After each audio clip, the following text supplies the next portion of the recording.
This video will be about the pharaoh Akhenaten and his strange life. Over 3,000 years ago, this king began a revolution, demolishing centuries of the traditional ancient Egyptian religion. He turned his back on the gods of Egypt, but his new religion resulted in extreme hostility from the people, and after his death, his successors tried to erase his existence from history. Let's delve into the life of this mysterious pharaoh. Akhenaten came to the throne of Egypt in 1353 BC. Depictions of him show him with a strange alien-like physique, with a drooping belly, a long and thin face with wide eyes, and long spindly arms. The usual depictions of the pharaohs were fit and masculine, but that wasn't the only thing that was different about Akhenaten. When he ascended to the throne, everyone believed in the ancient Egyptian religion, which was ingrained in their culture. They believed that many deities were amid their presence and controlled the world. There were many, such as Ra, the god of the sun, Horus, the god of the sky, and Neith, the goddess of the cosmos and fate, amongst many other gods. The ancient pharaohs of Egypt were said to possess divine powers. They would sustain the gods through rituals and offerings, so they could maintain balance and harmony in the land, in order to repel chaos. Due to this, enormous amounts of money would be dedicated to the temples and religious rituals. All of these beliefs came under tremendous threat when Akhenaten would ascend to the throne. At the beginning of Akhenaten's reign, he left the ancient Egyptian religion untouched, but he did begin to build strange new temples, many of which had no roofs, so that sunlight would always beam inside them. Akhenaten was preparing Egypt for a religious reform, which he would introduce in the 5th year of his reign. Suddenly, one day, he announced that Aten was the supreme god and must be worshipped, but he did initially allow the worship of the ancient traditional gods. Later, Akhenaten would announce that the old gods were dead, and Aten was the one and only god. This is believed by many to be the first monotheistic religion. But what is Aten? Aten was represented by the disk of the sun, and was originally an aspect of Ra, the god of the sun. Aten is portrayed as a disk, with life-giving rays of light coming out with hands on the end of them. But Aten by nature was everywhere and intangible, because he was the sunlight energy in the world, so he didn't have physical representations that the other Egyptian gods had, as he transcended human or animal form. If your mom calls, pick up. If it's a scam, just hang up. Introducing Hang Up, a privacy gods had, as he transcended human or animal form. In Akhenaten's poem called The Great Hymn to the Aten, he calls Aten the creator, giver of life, and nurturing spirit of the world.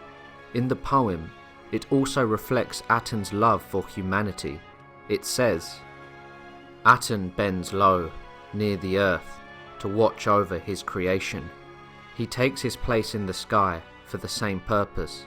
He wearies himself into the service of the creatures. He shines for them all. He gives them the sun and sends them the rain.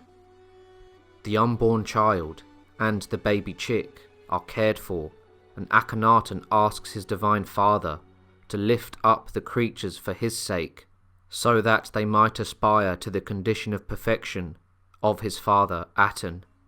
Although the pharaohs of Egypt were thought to be living gods and divine, in this poem Akhenaten presents himself not as a god, but as the son of Aten, reinforcing the belief that Aten is the one and only god. This was the belief of Akhenaten, but he wouldn't have an easy time convincing all of Egypt to join him in his new religion.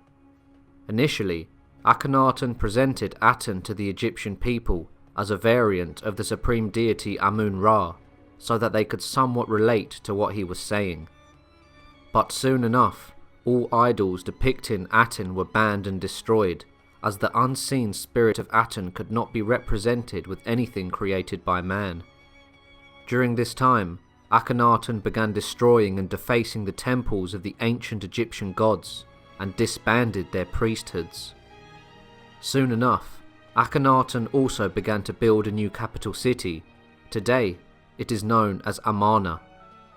At the time of his birth, Egypt had two ancient capitals, Thebes, which was the religious center in the south, and Memphis, which was the political center 400 miles to the north. When Akhenaten began building his new city, he placed it far from the other two capital cities, on an isolated desert site. But why did he build his new capital there? The architecture of the remains of the city gives us some clues. A usual block of stone in ancient Egyptian masonry weighs about 2 tons, but the blocks in Akhenaten's new city weighed around 50 kg, which could be carried by 1 or 2 workers. Many architects and archaeologists have speculated that due to this, Akhenaten was in a rush to build his new city. This may be as Akhenaten's policies regarding religion grew stricter. The people of Thebes became increasingly hostile, which may have driven Akhenaten out to build a new utopia where he and all of his loyal followers could worship Aten. But there is also another reason. The ancient Egyptian temples were the pillars of the Egyptian economy, providing thousands of jobs for regular people. As the temples closed down, many people would lose their livelihoods and begin to live in extreme poverty. This presented a problem in Thebes, and Akhenaten couldn't solve the problem fast enough, so he abandoned the capital city, and with the seized assets of the temple, he could use them for the construction of his new capital. Many historians speculate that Akhenaten was the victim of assassination attempts due to him bankrupting many of the common people and because of his new religious ideas. These attempts on his life would be his breaking point that caused him to abandon Thebes. Akhenaten died after around 17 years of rule due to unknown circumstances, and his body was then placed in a tomb. In the years following the burial, his sarcophagus was destroyed and was left in the Akhenaten necropolis. Now, when it comes to modern day religion, there are many theories regarding Akhenaten. One such theory suggests that Moses was actually born into an Egyptian household rather than being born a Hebrew slave. The theory proposes that Moses had been a priest of Akhenaten who fled Egypt after the pharaoh's demise and continued the core of his ideologies through a different religion. Today, nothing remains of Akhenaten's capital city. When the pharaoh died, his religion and city died with him, left to be reclaimed by the desert. Most images and sculptures of Akhenaten were completely destroyed, and to the ancient Egyptians, destroying a king's image destroyed his place in the afterlife. This conveys an obsessive hatred to the man they once revered as a god on earth. They would bring down the temples dedicated to Aten. Akhenaten's image would be removed from any building, sculpture, or document that could be found. The Egyptians tried to erase his very existence, but fragments of his life are re-emerging from the desert. In 1907, a tomb was discovered with nothing inside, except a burial chamber with a body in it. There were 4 magical blocks around the sarcophagus, but this tomb was very strange, as the magical blocks were turned inwards instead of outwards. This means that whoever turned these blocks didn't want to protect the mummy from the outer world. They wanted to protect the outer world from whatever was inside the tomb. The depiction of the face on the coffin had been destroyed, leaving just one eye, and the name of the person in the tomb had been scratched out. There were strange inscriptions on the walls, saying, "The evil one shall not live again." Archaeologists and historians believe that this no doubt are the remains of Akhenaten's resting place. Some theories suggest that due to Akhenaten's unique appearance and religious beliefs, that he did not come from this world, as he introduced the first monotheistic religion to mankind, and because of been scratched out. There were strange inscriptions on the walls, saying, "The evil one shall not live again." Archaeologists and historians believe that this no doubt are the remains of Akhenaten's resting place.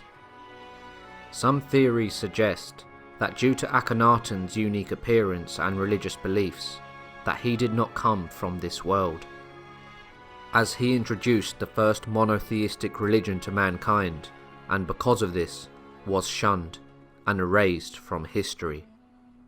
So who was Akhenaten?